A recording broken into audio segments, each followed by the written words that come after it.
안녕하세요. 자유교회 이진우 목사가 보내드리는 아침 묵상입니다. 오늘도 예수 그리스도의 향기를 내는 복된 하루가 되시길 바랍니다. 12월 10일 화요일 아침 묵상입니다. 오늘은 죄에 대해서 죽은 사람이라는 제목으로 로마서 6장 10절로 11절의 말씀 묵상합니다. 그리스도께서 죽으신 죽음은 죄에 대해서 단번에 죽으신 것이요 그분이 사시는 삶은 하나님을 위하여 사시는 것입니다. 이와 같이 여러분도 죄에 대해서는 죽은 사람이요 하나님을 위해서는 그리스도 예수 안에서 살고 있는 사람이라는 것을 알아야 합니다. 바울은 예수 그리스도와 성도의 관계를 연합의 관계로 주장합니다. 바울은 예수 그리스도의 십자가 죽음을 죄에 대해서 단번에 죽으신 사건이며 예수 그리스도가 부활하신 것을 하나님을 위하여 다시 사신 것으로 여겼습니다. 그래서 예수 그리스도와 연합한 우리는 우선 죄에 대해서는 죽은 사람이요 다음은 하나님을 위해서는 예수 그리스도 안에서 사는 사람이라는 것입니다. 로마서 6장 11절의 말씀이죠. 이와 같이 여러분도 죄에 대해서는 죽은 사람이요 하나님을 위해서는 그리스도 예수 안에서 살고 있는 사람이라는 것을 알아야 합니다. 오늘 묵상은 우리가 예수 그리스도와 함께 죄에 대하여 죽었다라는 것이 무엇을 의미하는 것인지에 대해 자세하게 살펴보고자 합니다. 바울은 그리스도가 죽으신 죽음에 대해서 죄에 대해서 단번에 죽으신 것이라고 했습니다. 로마서 6장 10절이죠. 그리스도께서 죽으신 죽음은 죄에 대해서 단번에 죽으신 것이요.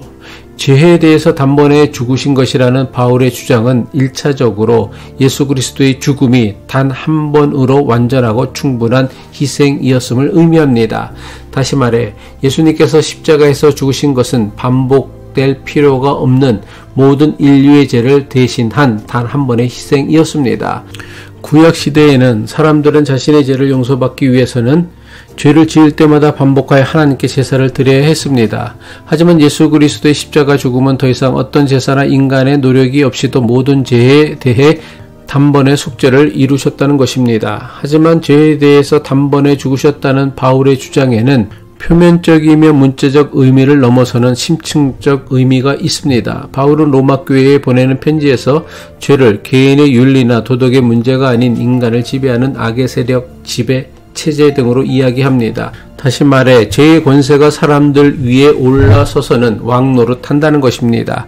그래서 사람들은 근본적으로 죄의 지배를 받아서 죄를 짓습니다. 사람들이 죄를 짓는 것은 죄의 지배를 받는 죄의 노예이기 때문이라는 것입니다. 죄가 사람을 지배하고 다스린다는 것입니다.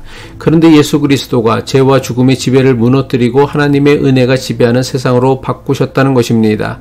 이전까지는 죄와 죽음이 세상과 사람을 다스리는 통치의 원리였다면 이제는 하나님의 은혜가 세상과 사람을 다스리는 통치의 원리라는 것입니다. 이것이 바로 죄에 대하여 단번에 죽으셨다라는 바울의 말씀에 담긴 심층적 의미입니다. 바울은 우리에게 죄에 대하여 죽은 자로 자신을 여기라고 말씀합니다. 로마서 6장 11절이죠. 이와 같이 여러분도 죄에 대해서는 죽은 사람이요. 이 말씀을 믿는 사람들은 이제 죄를 전혀 짓지 않는다거나 죄와는 상관없이 살아간다는 식으로 이해하는 것은 잘못된 생각입니다. 죄에 대하여 죽은 자로 여기라는 바울의 권고는 우리를 다스리는 세력이 누구이며 우리를 지배하는 원리가 무엇인가를 생각하라는 것입니다. 이전에는 죄의 권세가 우리를 다스려 죄를 짓게 하고 사망의 열매를 맺게 했다면 이제는 하나님의 은혜가 우리를 다스리어 생명의 열매를 맺게 한다는 것입니다. 그리스도와 연합한 우리를 다스리고 지배하는 것은 죄와 사망이 아니라 은혜입니다. 하나님의 은혜가 우리를 다스립니다.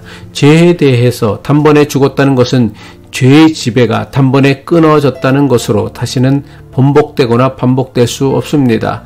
따라서 하나님께서는 우리가 그리스도와 연합한 이후에도 여전히 죄를 지으면 그 죄를 가지고 우리를 지옥에 보내시는 것이 아닙니다. 대신에 우리의 죄를 통해서도 하나님의 통치와 은혜를 경험하게 하십니다. 이것이 죄의 권세가 다스리는 죽음의 통치와 구별되는 은혜의 통치입니다. 은혜의 통치를 받으며 은혜의 지배를 받는다는 것은 더 이상 죄를 짓지 않는 것이 아닙니다. 비록 여전히 죄를 짓더라도 은혜의 지배를 받을 때는 그 죄를 다루는 방법이나 내용이 근본적으로 달라집니다. 죄와 죽음의 지배 아래서는 죄에 대한 대가는 정죄와 심판이었다면 은혜의 지배 아래서는 죄를 짓게 되면 징계를 당합니다. 징계는 정죄나 심판이 아닙니다. 징계는 하나님의 사람을 만들기 위해 깨우치고 가르치고 성장시키는 하나님의 사랑입니다. 그래서 히브리서는 하나님의 징계를 받지 않는 하나님의 자녀는 하나도 없다고 합니다. 오히려 징계를 받지 않는 사람은 하나님의 자녀가 아니라고 선언합니다. 히브리서 12장 7절로 8절의 말씀이죠. 징계를 받을 때에 참아내십시오. 하나님께서는 자녀에게 대하시듯이 여러분에게 대하십니다.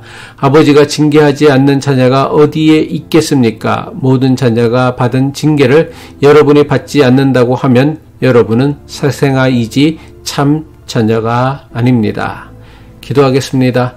정죄와 심판 대신 은혜로 우리를 다스리시는 하나님 아버지, 우리가 죄에 대해 죽은 자로 하나님을 위해 살아가는 자로 살게 하심을 감사드립니다.